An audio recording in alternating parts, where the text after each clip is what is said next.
Prince William and Prince Charles appear to be competing for the same title of environmentalist king-in-waiting, according to a royal historian. A royal commentator believes both William and Charles are attempting to seize the limelight when it comes to responding to the public concern surrounding the environmental crisis. Dr. Ed Owens, an honorary research associate at the Center for the Study of Modern Monarchy at Royal Holloway University, looked at work of the two prominent royals, and their use of mass media to put the spotlight on initiatives. Moreover, he said, it will help him connect with new audiences, as younger generations are particularly interested in the climate issue. But the expert also noted there may be a competition between Charles and firstborn William, as they share their focus on the environment.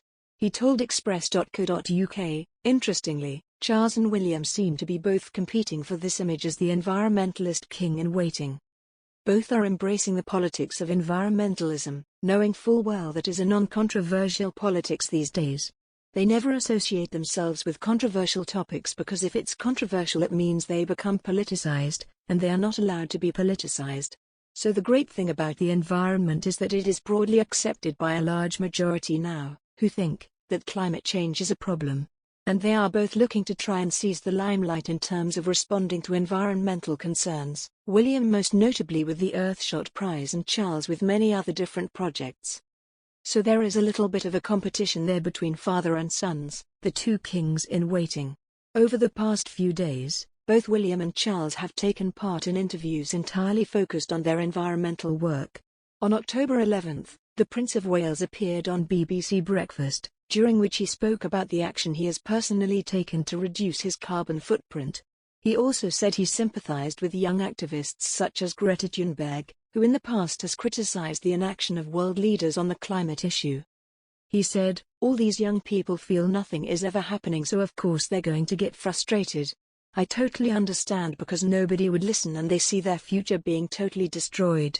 The future king, 72, highlighted the importance of the upcoming UN Climate Change Conference, 26 Colombian pesos, which will be attended not just by him but also by the Queen, the Duchess of Cornwall and the Duke and Duchess of Cambridge. Describing it as a last-chance saloon, he said it would be a disaster if the world failed to come together at this gathering to make the environmental issue a priority. He added, I mean it'll be catastrophic. It is already beginning to be catastrophic because nothing in nature can survive the stress that is created by these extremes of weather. Charles has been issuing warnings on climate change, pollution and over-concerning environmental issues for the past 5 decades. Most recently, he has launched initiatives such as the Charter Terra Carta to push entrepreneurs to put sustainability at the heart of their businesses. His lifelong efforts have often been publicly recognized by William, 39, who has also recently appeared on a BBC programme. During an interview with newscast's Adam Fleming, aired on October 14, the Duke conceded his father had a hard road.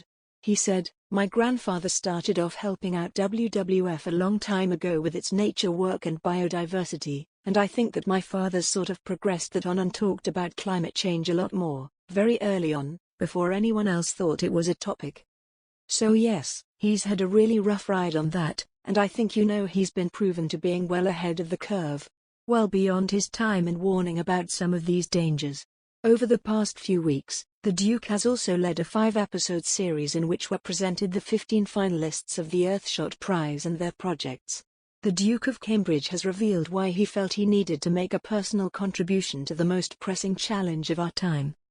In the introduction to a book about the Earthshot Prize, the Prince describes how a wave of global pessimism meant he felt he had to act.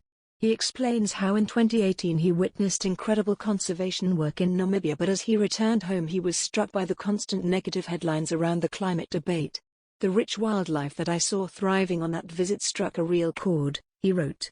But when I returned to the UK, just as the world was gathering again for the next round of climate change negotiations in Poland, I was hit by a wave of global pessimism.